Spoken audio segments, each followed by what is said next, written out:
I was glad when they said, "Let us go to the house of the Lord." Grateful that we have the freedom to gather together, to fellowship with one another, to worship God openly, to have His Word, to study His Word.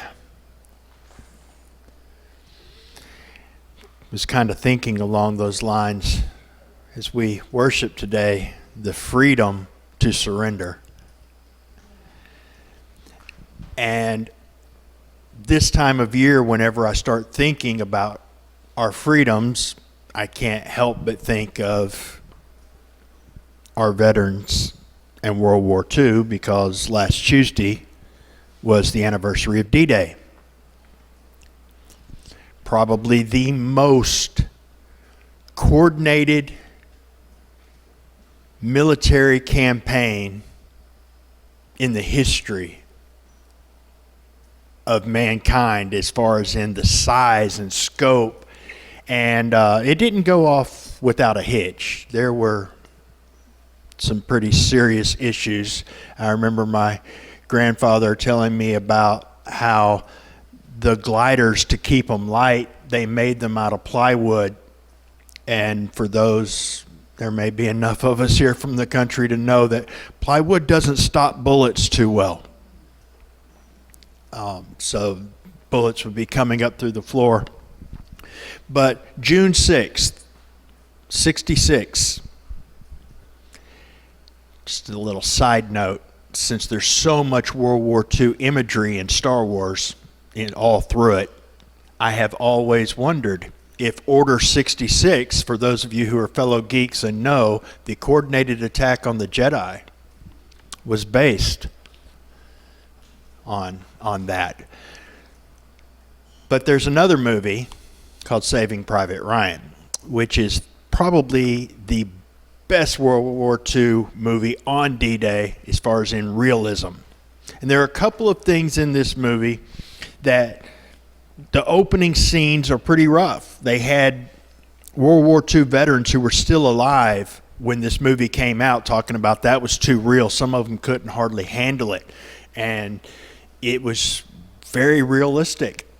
And there was one scene where supposedly one of these gliders had gone down because these geniuses thought it would be a good idea to protect a general by putting a steel plate on the bottom of this plywood floor glider to keep it from those bullets I mentioned going through it and causing the general any damage. And of course it didn't glide, because that doesn't work too well.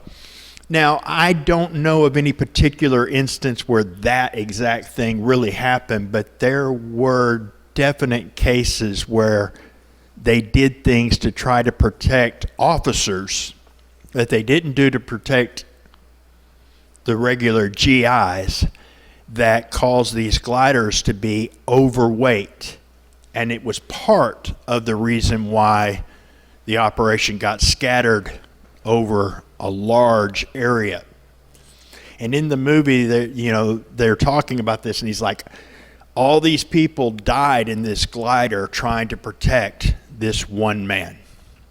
And one of the other characters says, yeah, there's a lot of that going around. Because for those who don't know, I'm not worried about spoiling a 20-plus-year-old movie.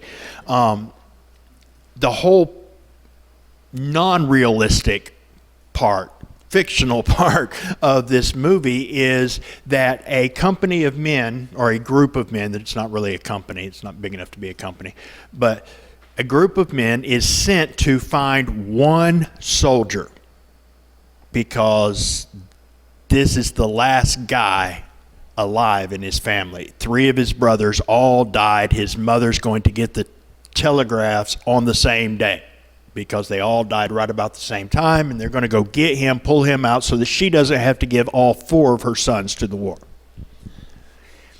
And blah, blah, blah. There's a lot of killing and a lot of violence, and if you don't like that, you will hate this movie. But they wind up trying to protect a bridge, and these men who went to go get Private Ryan to get him home to his mother, wind up basically giving their lives to get him home. And all these people dying for one man.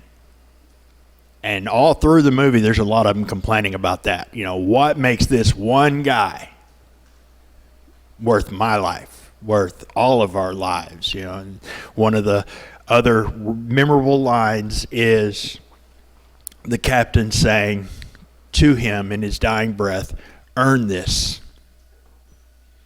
And it makes me think about, you know, it's a good movie, it's an inspirational movie, but what if we saw more of his life after? And it turned out, you know, he couldn't handle the memories from war, and he turned into an alcoholic, like a lot of World War II vets did, and was angry all the time and violent, abusive, not nice guy. Would that movie have been quite so good? What if he thought he got a raw deal or something and wound up robbing a bank, turned into a crook, used his military skills for something not so nice? We'd be going, ooh, wait a minute. Because all of this happened before he went home without anybody knowing about his character. My point is, there is something in us that says the needs of the many outweigh the needs of the few or the one, to quote another sci-fi from Star Trek. You don't sacrifice one or a whole lot for one. And it would seem that God agrees, because he did it exactly the opposite. The one who was worth more than all the many, because he's the only one who did it right, in a coordinated effort with the Father and the Spirit, gave his life to save the many who all combined couldn't earn it, couldn't deserve it.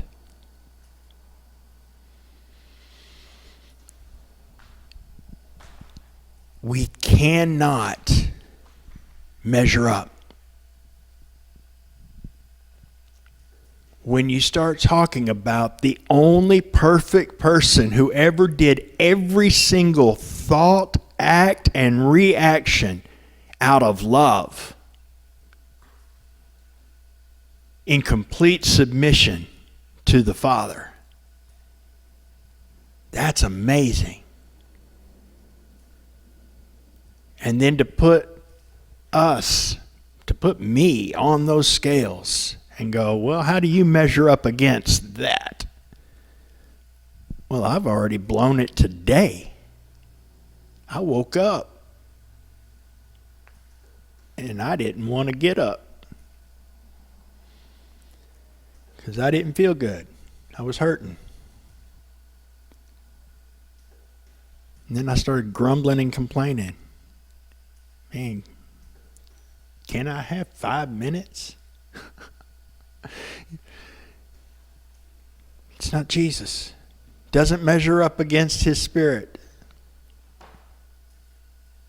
But he didn't say you have to measure up. He didn't sit back with a checklist and go, well, I'll die for this one and that one. And, well, if that one will shape up, just tweak a little bit, I'll go ahead and include. No.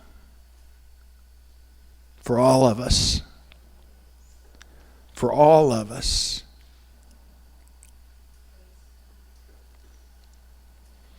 For the traitors who joined the enemy and fought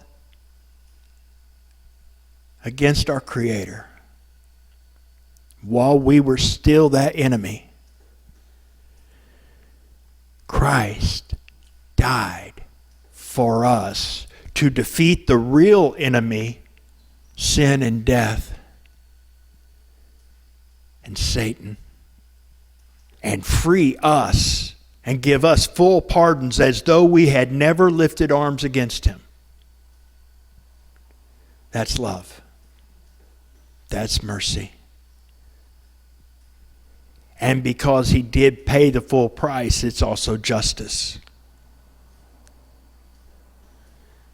And only a God as awesome as our God could figure out a way to be perfectly merciful and perfectly just at the exact same moment. Because we are usually not good at that. We can be merciful at times, and we can be just, but doing both at the same time. But God did, because he didn't let you off the hook. He didn't let the people who hurt you off the hook. Nobody gets left off the hook. Every sin is paid for with justice. The only question is who pays. Well, none of us can afford the bill. So the one who could did. And he gives it as a free gift to his enemies. That's history worth remembering, because it's still alive and active today. It's the reason that regardless of what happens in politics anywhere in the world, under the greatest dictator or the most free country in the world, you can be free, truly free, to surrender. And like one more quote from a different war, you can approach the Creator and say, from where the sun now stands, I will fight no more forever. Because he is not our enemy. He is our friend. He is our Father. And he loves us. And he showed it. On the day that the whole history of the world changed because of a cross on a hill.